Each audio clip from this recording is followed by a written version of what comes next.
name is Kampen. Hey, my name is Christina Peoples. We also have Christina Saldanha. That sexual health is not some dirty, shameful, taboo thing. You consider that sexual health includes a lot of other activities besides penetration or orgasm.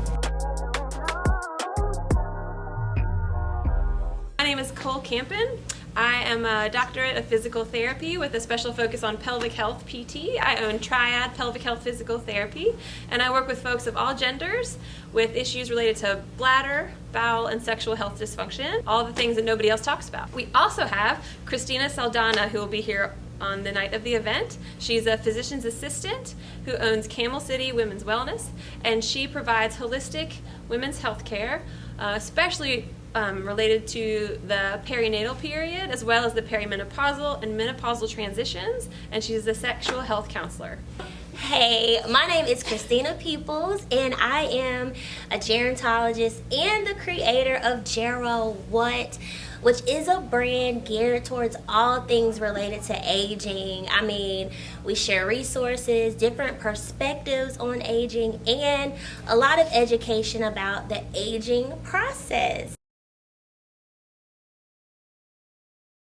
So the reason we all decided to partner with each other and participate in Sexual Health Month is because it's so important for us to be knowledgeable about how our sexual health evolves throughout the aging experience. So we go through different changes within our bodies, and that can contribute to our sexual health and, our abilities to do certain things, or the changes in how we were once able to do certain things. And we noticed that all of our professions really overlapped in so many ways as it relates to aging and sexuality. So we were like, let's come together.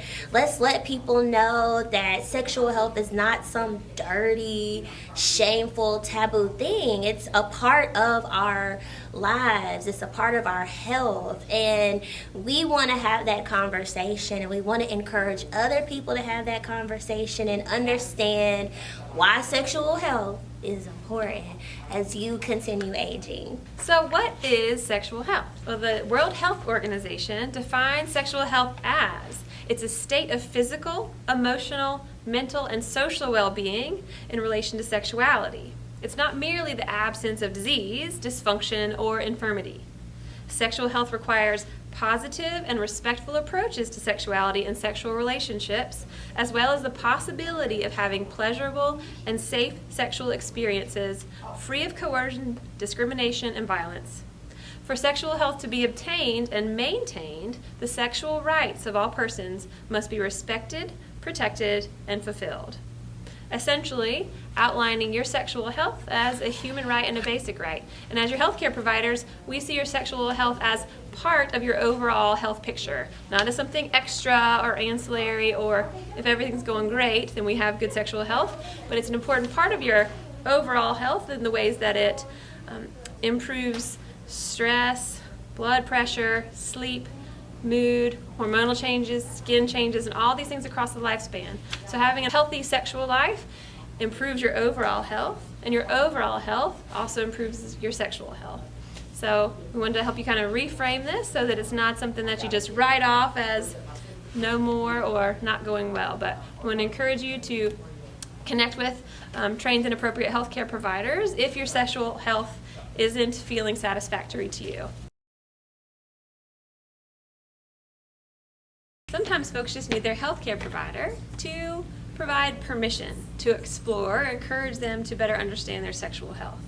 Sometimes this might include permission to take a break from penetrative intercourse, especially if you're having pain, or to consider that sexual health includes a lot of other activities besides penetration or orgasm, that it's not necessarily goal-oriented, or to consider the use of an assistive device to enhance the pleasure or activity overall.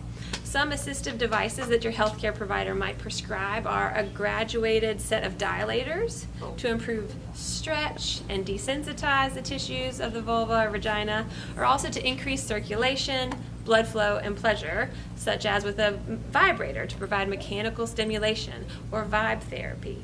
Christina, a PA and sexual health counselor, might prescribe or give permission to explore sexual health without a partner, or to explore pleasure throughout your ordinary day, or to explore watching or listening to erotica, kind of broadening your scope of what we consider sexual health. In pelvic health physical therapy, we see your sexual health as one of your ADLs, or your activities of daily living. You need to be able to complete these things such as eating, dressing, bathing, and being able to have a healthy and pain-free sexual experience to have a full picture for your day.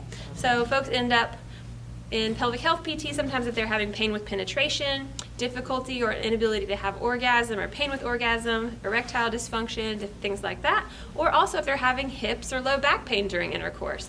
So we kind of problem solve all these things and prescribe really specific instructions, manual therapy to help improve these challenges. So as a gerontologist, some of the ways that I see sexual health come across from different individuals is in the long-term care communities.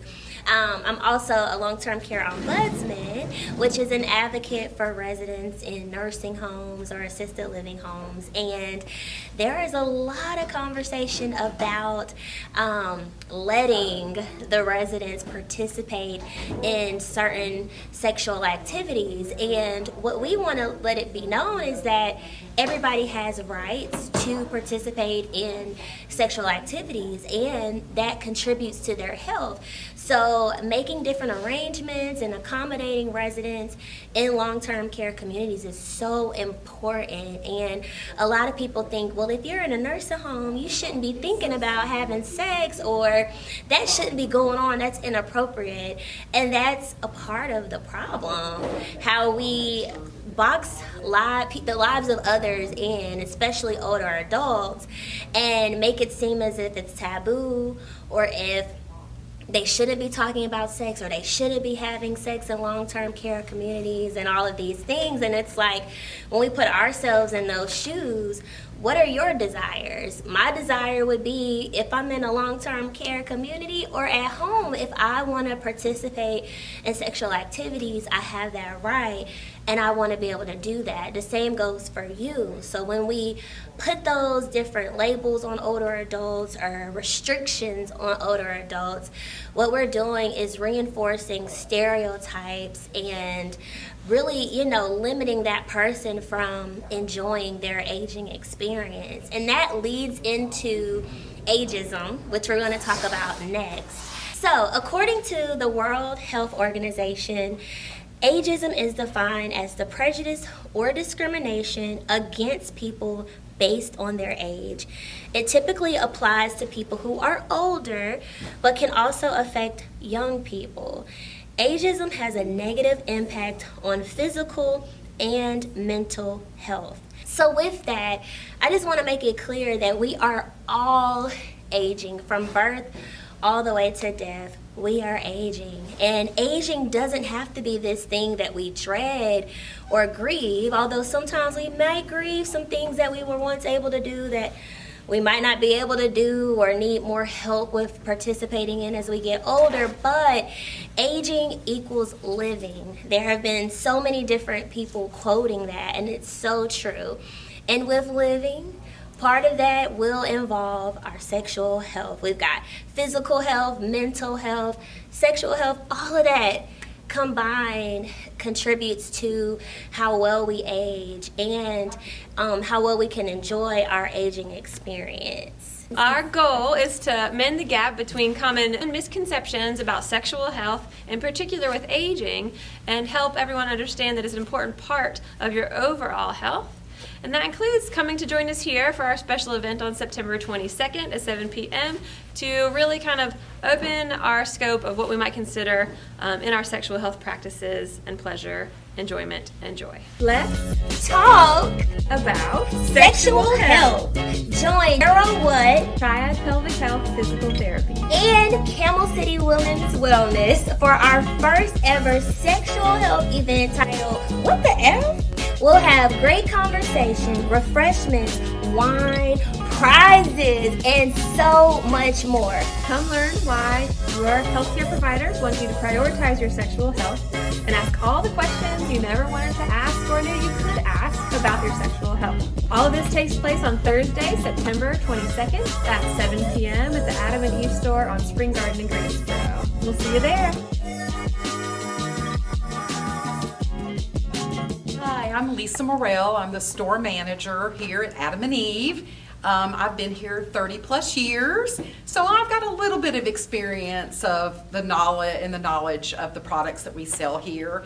All of our staff here is very well versed on everything that we carry. We're here for everyone, all ages, from our college girls to our oldies but goodies. We just wanted to try to make everybody here feel comfortable to walk through those doors and become a part of us. And we want to reach out to the community by doing this event to open our doors to everybody, to get everybody comfortable with their bodies, comfortable with their sexuality. We've got something here for everybody. I love it too.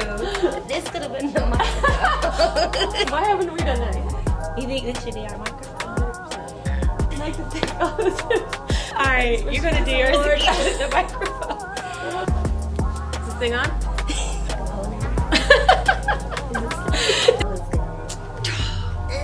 Is it recording? Yeah. Is the red dot on? It's still on. Alright. So as I am. Alright.